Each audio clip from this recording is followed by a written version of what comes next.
Seja bem-vindo a mais um episódio de Teologia do Corpo Seed by Seed aqui no canal da Web TV Sementes do Verbo. Muito obrigada pela sua companhia. Nós somos Tatiana e Ronaldo de Mello e estamos trazendo até você esse nosso percurso no segundo ciclo de catequeses de São João Paulo II, estudando a redenção do coração a partir do Sermão da Montanha, Mateus capítulo 5, que São João Paulo II vem trazer para nós a sua exegese, a sua explicação. Nós estamos agora falando de Jesus, que é o resumo perfeito da lei e dos profetas. E quando Jesus vem tratar sobre a questão moral da sexualidade humana, quando ele relembra o mandamento, não cometerás adultério, ao se referir à visão teológica, bem teológica e não meramente legalista, que os profetas vêm trazer, Jesus nos ensina, ou melhor, nos recorda e nos convida a olharmos para a questão moral da sexualidade humana a partir de um outro prisma.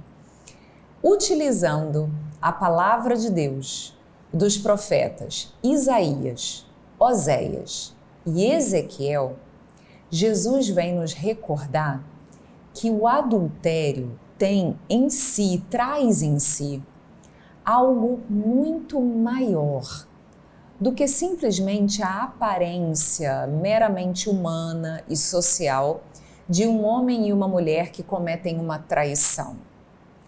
O adultério traz em si uma simbologia também teológica. Se nós compararmos Deus como um esposo e Israel, ou o povo, cada um de nós, como a esposa.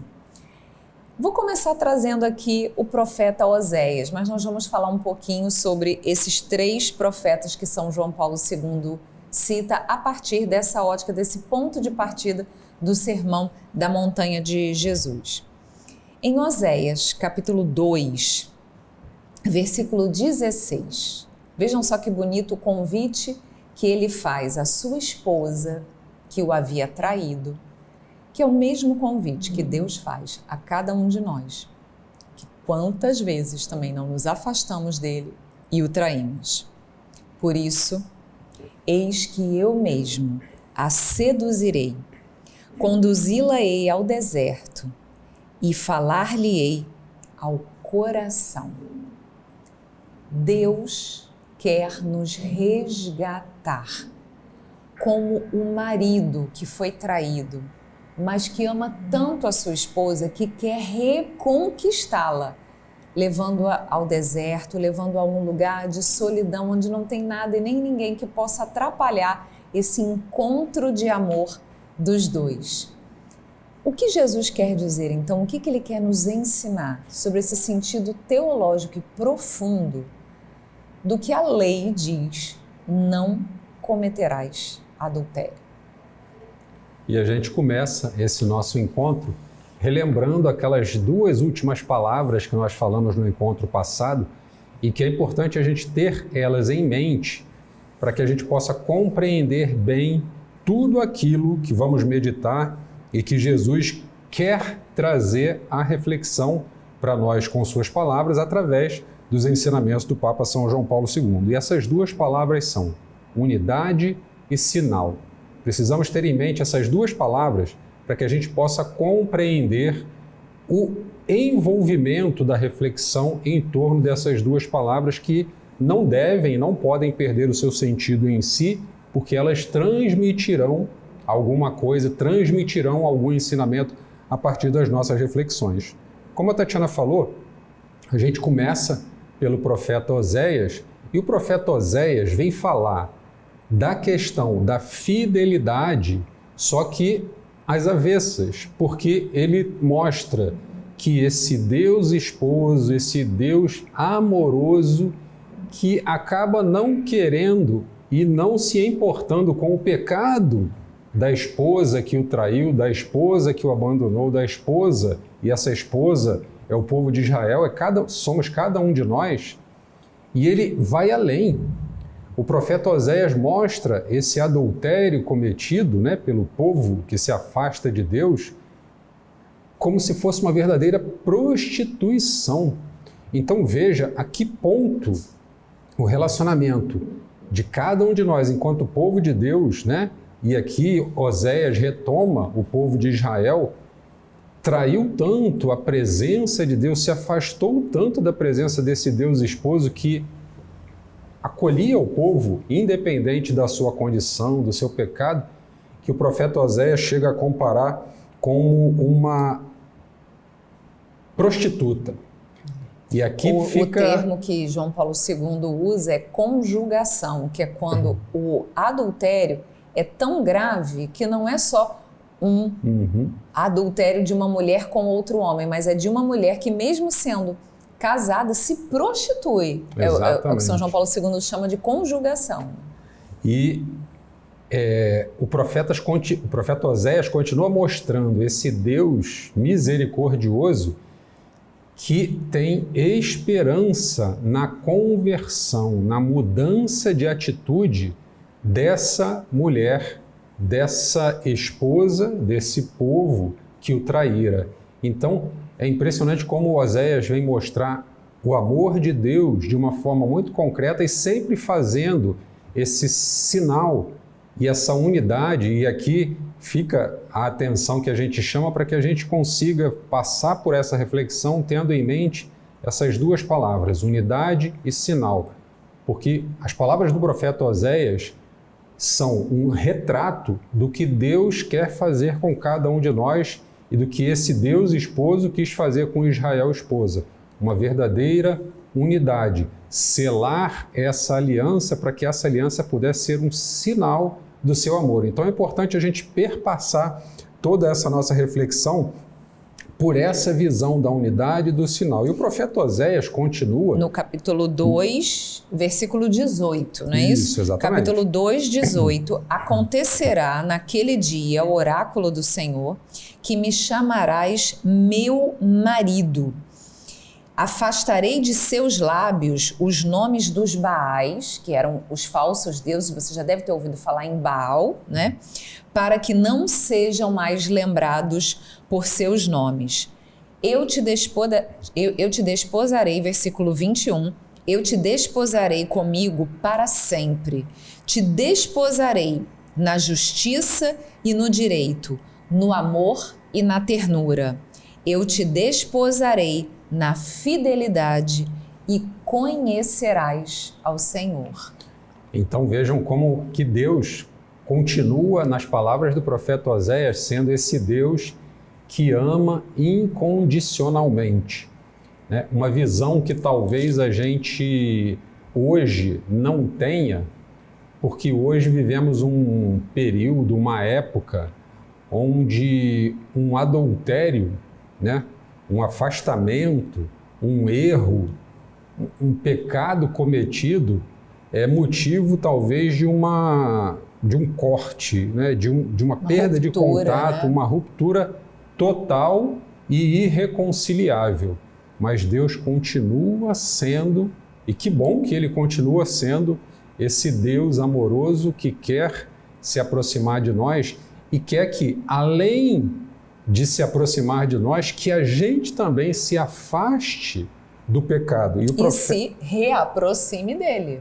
Né? Exatamente. E o profeta Oséias continua no capítulo 2, nos versículos 4 e 5, ele fala...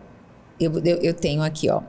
Senão, a despirei completamente, deixá-la-ei como no dia do seu nascimento. Torná-la-ei semelhante a um deserto, transformá-la-ei em terra seca e fá-la-ei morrer de sede. Se ela não afastar o seu rosto das prostituições e retirar de entre os seus seios os seus adultérios. Então vejam que palavras fortes do profeta Oséias, principalmente esse finalzinho, né? Que ela afaste de entre os seus seios, né? Entre os seus seios, ou seja, do seu coração. Do seu coração. Do seu coração. Né? Todos os adultérios. E a gente começa a perceber por que esse segundo ciclo fala tanto esse segundo ciclo das catequeses fala tanto da redenção do coração, porque é a partir desse coração, e a gente vai ver nas próximas reflexões, nos próximos encontros, quando Jesus continua, através de suas palavras e dos ensinamentos do Papa São João Paulo II da Teologia do Corpo, mostrando outras visões do que está inserido nesse adultério que não deve ser cometido por cada um de nós.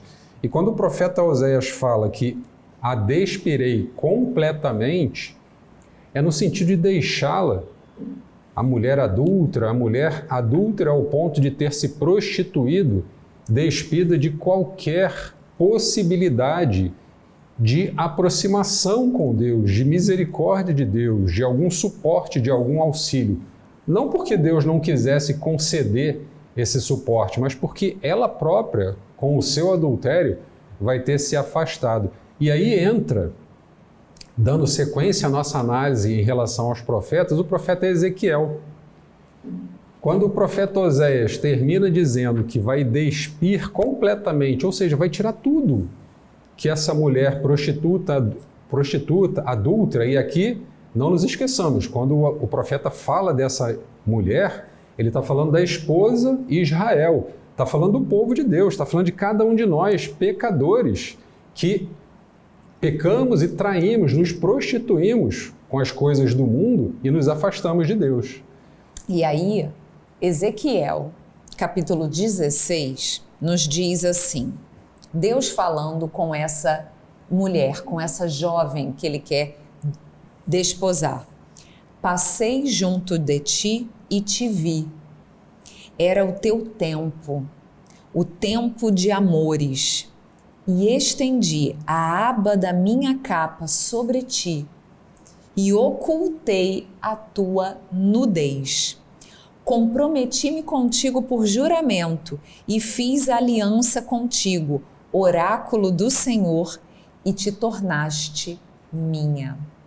Vejam só quando a gente compara Oséias, chamando a conversão, chamando de volta aquela mulher adúltera, dizendo que se ela não tirar do seu seio, se ela não arrancar do seu seio todas as prostituições que ela tinha, ele vai despí-la, vai deixá-la nua, sem a proteção da graça, exposta a todo tipo de concupiscência, de pecado, de perigo. Se ela não tomar essa decisão de se voltar para o seu esposo, que a ama tanto, que quer protegê-la. E aqui a gente vê o profeta Ezequiel expressando a vontade que Deus tem de nos cobrir, de nos vestir, de colocar sobre nós a sua capa, o seu manto, de nos proteger, de proteger o amor que a gente quer viver no nosso dia a dia, justamente proteger dessa exposição que vem, por exemplo, através do pecado, nesse caso, como nós estamos falando, da questão do adultério. E o profeta Ezequiel, por fim, compara o adultério cometido como uma verdadeira idolatria. E em que sentido ele fala isso? Quando ele diz, mais à frente, todo Ezequiel capítulo 16 vai tratar dessa questão, ele chama a atenção da mulher que erigiu altares em altos lugares, em altas partes. Erigir altar na linguagem bíblica em lugares altos é você colocar algo que é digno de culto num lugar alto, onde você substitui esse lugar alto o próprio Deus. E daí vem a idolatria. Você coloca algo na altitude que pertence a Deus, mas que não é Deus. É a verdadeira idolatria.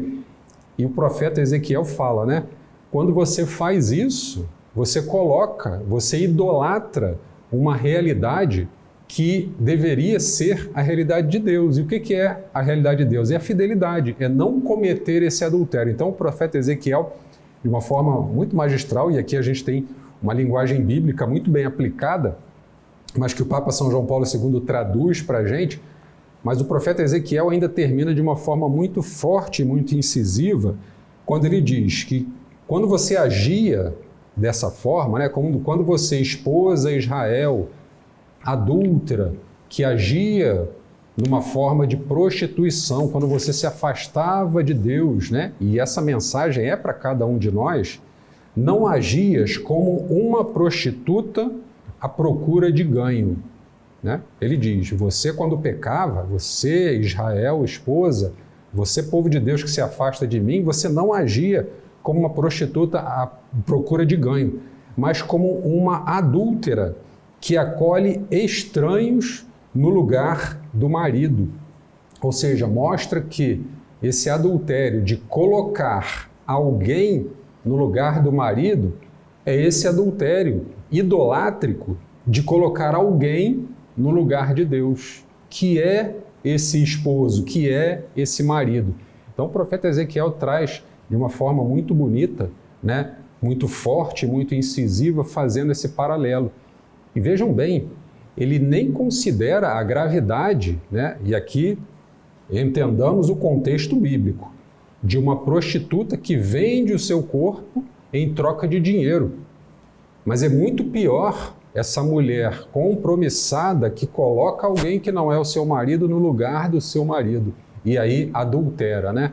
Como esse povo que coloca um Deus idolatricamente no lugar do verdadeiro Deus, que quer fazer comunhão, mas acaba optando por colocar um estranho no seu lugar. E aí São João Paulo II faz mostra pra gente essa equivalência entre adultério, idolatria e, ao mesmo tempo, monoteísmo e monogamia.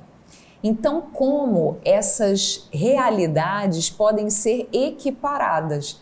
Assim como quem trai o seu marido ou a sua esposa é equivalente a você trair o amor de Deus, ele é o nosso esposo e nós, o seu povo, somos a sua esposa, da mesma forma, a monogamia, ou seja, você se manter fiel àquele amor no plano terreno, é equivalente ao monoteísmo, ou seja, você se manter fiel, essa fidelidade ao Deus único e verdadeiro. Então é bonito a gente ver como Deus nos chama para algo muito maior do que essa mera realidade mundana que nós vemos aqui. Toda vez que um homem e uma mulher se unem pelo matrimônio, eles deveriam espelhar, eles deveriam ser espelhos, deveriam ser esse sinal visível dessa união mística de amor, essa comunhão que Deus quer fazer com todos nós, com o seu povo. Então vejam só a responsabilidade que é a gente viver nesse mundo, em especial para quem vive o sacramento do matrimônio, mas não só. Porque também quem tem a vocação consagrada se consagrou para ser esposo ou esposa do próprio Cristo desde já, aqui na Terra. Ou seja, todos nós nascemos para nos casar, né? Então a grande questão é viver no dia a dia essa fidelidade em contraposição a esse adultério ou idolatria. E é interessante que esse é o ponto do Antigo Testamento em que a gente sai da realidade da poligamia para a realidade da monogamia, através da linguagem do profeta Ezequiel. Deus, que é único, quer fazer uma única aliança com Israel, com o seu povo. Então, se é um Deus, uma única aliança com uma única esposa, aqui a gente tem o espelho do matrimônio. Um esposo, uma única aliança com a sua esposa. Essa já começa a ser a grande diferença e a perfeita interpretação e a perfeita vivência da lei e dos profetas que Jesus quis trazer e fazer o pleno cumprimento, a plena compreensão e o pleno cumprimento. Porque o adultério, no final das contas, é uma verdadeira antítese dessa relação esponsal. Quando a gente trai a Deus, E quando a gente trai o nosso esposo, a nossa esposa, esse adultério é uma verdadeira antítese do que deveria ser. E quando ele é uma antítese, ele é contrário, o que acontece? Uma verdadeira falsificação do sinal da união, do sinal da aliança. Lembra que a gente falou que essa meditação a gente tem que ter sempre em mente unidade e sinal? Essa unidade com o adultério é quebrada. Uhum. E aí a palavra unidade tem a ver com a monogamia e o monoteísmo, né? Exatamente. Então, a gente volta àquela reflexão do nosso último encontro. A unidade quebrada, ela mostra que aquele bem passa a ser um mal, porque essa quebra da unidade quebra o sinal. O sinal deixa de ser verdadeiro e há uma falsificação. Esse sinal passa a ser mentiroso, porque quando eu adultero meu relacionamento com Deus, o meu relacionamento conjugal, eu não estou espelhando uma unidade e essa unidade não está sendo o espelho de um sinal da minha união, um sinal do bem, um sinal verdadeiro daquilo que se expressa. E é interessante que o Papa São João Paulo II, quando fala para a gente dessa questão do sinal, e esse ponto é muito importante a gente perceber que quando falamos em adultério, num primeiro momento, a gente pensa numa realidade, e trazendo aqui para o relacionamento matrimonial, quando a gente pensa no adultério, a gente pensa num relacionamento ligado ao corpo. Ah, o esposo traiu a sua esposa. Como que ele traiu a sua esposa? Com outra mulher, tendo um relacionamento conjugal com outra mulher. Então, num primeiro momento, quando pensamos no adultério, a gente sempre pensa em algo ligado ao corpo, ligado a uma atitude, um comportamento que ou o esposo ou a esposa adúlteros tiveram com uma terceira pessoa. E aqui entra a grande chave do ensinamento de Jesus, que ele fala que nós já teremos cometido adultério no nosso coração se nós simplesmente olharmos para uma mulher com um olhar libidinoso, com um olhar de desejo, com um olhar que, ao mudar o nosso desejo, muda a nossa vontade, né? E aqui é interessante, a gente poderia entrar até numa reflexão de São Tomás de Aquino, que fala das potências da alma, né? Das potências do espírito, e a vontade é uma delas, né? Porque é algo que nos move, é uma potência, é algo que está ali presente e a qualquer momento pode ser vivido por nós. E o desejo vai mudar a nossa vontade, porque vai fazer com que o nosso comportamento seja diferente. E esse desejo vai brotar do nosso coração. As nossas atitudes finais de traição, de adultério, elas não são a causadora do pecado, elas são a consequência, porque através do nosso olhar indevido e do nosso coração que teve o nosso desejo, a nossa vontade modificada, alterada, a nossa ação corporal, que é o que é visto, vai ser o adultério. Por isso que quando a gente fala numa traição, num relacionamento matrimonial, a gente sempre pensa no resultado final, que é a relação sexual do homem com a esposa que não é com a mulher que não é sua esposa, ou da mulher com o homem que não é o seu esposo. Mas isso já é a consequência. O que já se passou no nosso coração que adulterou esse relacionamento? E é justamente essa chave do coração que vai abrir as portas no Sermão da Montanha para essa boa nova que Jesus veio trazer para dar pleno cumprimento da lei e dos profetas. Mas isso vai ser no nosso próximo encontro. Então continua seguindo com a gente. Você já sabe, toda semana tem um novo episódio, a cada semana uma sementinha do amor de Deus na sua vida. Até a próxima!